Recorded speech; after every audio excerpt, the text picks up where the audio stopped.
Hello friends. यार अंग्रेजी में ना कुछ शब्द बहुत कंफ्यूजिंग होते हैं, है ना।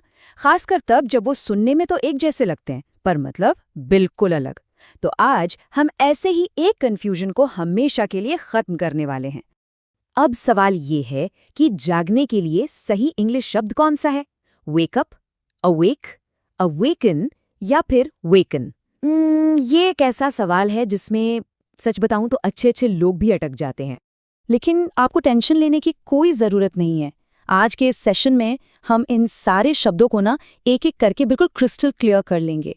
देखिए हम करेंगे क्या। सबसे पहले ये समझेंगे कि कन्फ्यूजन होता क्यों है। फिर वेकअप को देखेंगे जो हम रोज़ इस्तेमाल करते हैं। उसके बाद अवेक की बारी, जो वर्ब भी है और एडजेक्टिव भी। फिर हम अवेकन और वेकन जैसे भारी भरकम शब्दों को भी समझेंगे। और हाँ, आखिर में एक क्विक गाइड होगी जिससे सब कुछ दिमाग में एकदम फिट हो जाएगा। तो तैयार हैं? चलिए फिर शुरू करते हैं और जागने वाले इन शब्दों की जो उलझन है ना, उसे मिलकर सुलझाते हैं।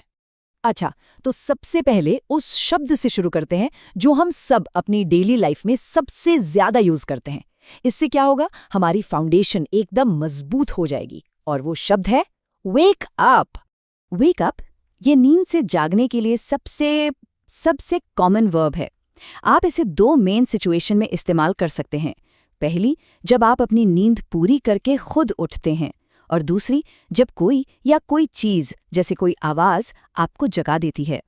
मिसाल के तौर पर अगर आपको किसी से पूछना है कि भाई तुम रोज कितने बजे उठते हो, तो आप सिंपली पूछेंगे what time do you usually wake up. है ना, बिल्कुल आसान। या फिर मान लीजिए आपकी नींद किसी वजह से बीच में टूट गई, बच्चों ने शोर मचाकर आपको उठा दिया, तो आप क्या कहेंगे? आप कहेंगे the children woke me up, मतलब बच्चों ने मुझे जगा दिया। यहाँ वेक का पास्ट टेंस वोक इस्तेमाल हुआ है। सिंपल। ठीक है, वेक अप तो क्लियर हो गया। अब आते हैं अगले शब्द पर। और हाँ, ये वाला थोड़ा सा ट्रिकी है क्योंकि इसके दो रोल हैं। ये वर्ब की तरह भी काम करता है और एडजेक्टिव की तरह भी। और ये शब्द है अवेक। तो पहले इसको एक वर्ब की तरह समझते हैं। देखिए, वर्ब के तौर पर अवेक का इस्तेमाल ज्यादातर लिखने में, मतलब रिटन इंग्लिश में होता है।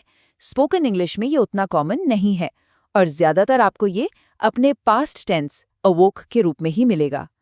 जैसे ये सेंटेंस देखिए, कितना खूबसूरत लगता है सुनने में।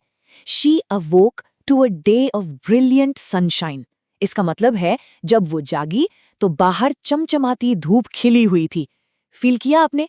ये एकदम लिखने वाला पोएटिक स्टाइल है। तो ये तो हुई वर्ब की बात।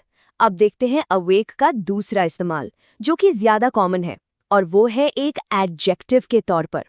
एडजेक्टिव के रूप में अवेक का मतलब है जगा हुआ, वो स्टेट जब आप सो नहीं रहे होते। जैसे अगर मैं कहूँ I was awake half the night worrying, तो इसका मतलब है मैं चिंता की वजह से आधी रात तक जगा हुआ था।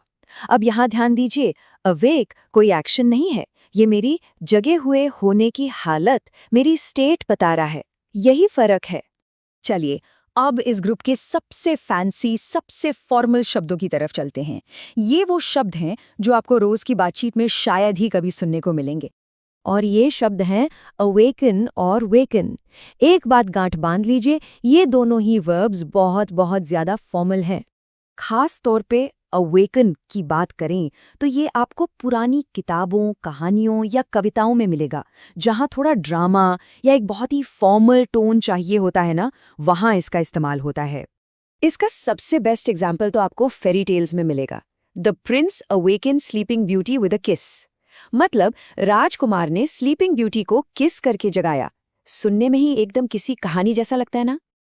अच्छा, यहाँ एक छोटा सा ब्रेक। अगर आपको ये सब समझने में मजा आ रहा है और ये जानकारी वाकई हेल्पफुल लग रही है, तो प्लीज एक सेकंड निकालकर इस सेशन को लाइक कर दीजिए, एक कमेंट छोड़ दीजिए, और हाँ, English with Afzal Zameer channel को सब्सक्राइब करना मत भूलिएगा।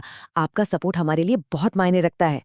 ऑलराइट, तो चलिए अब तक हमने जो कुछ भी सीखा है ना, उसे फटाफट एक साथ समेट लेते हैं। ये टेबल देखिए, ये आपका क्विक गाइड है। सारा कंफ्यूजन एक ही जगह खत्म। देखिए, वेकअप ये है आपका रोज का साथी, सबसे कॉमन। अवेक जब जगा हुआ बोलना हो, यानी एडजेक्टिव की तरह, तो ये भी बहुत कॉमन है, लेकिन वर्ब के तौर पर ये लिखने के लिए है।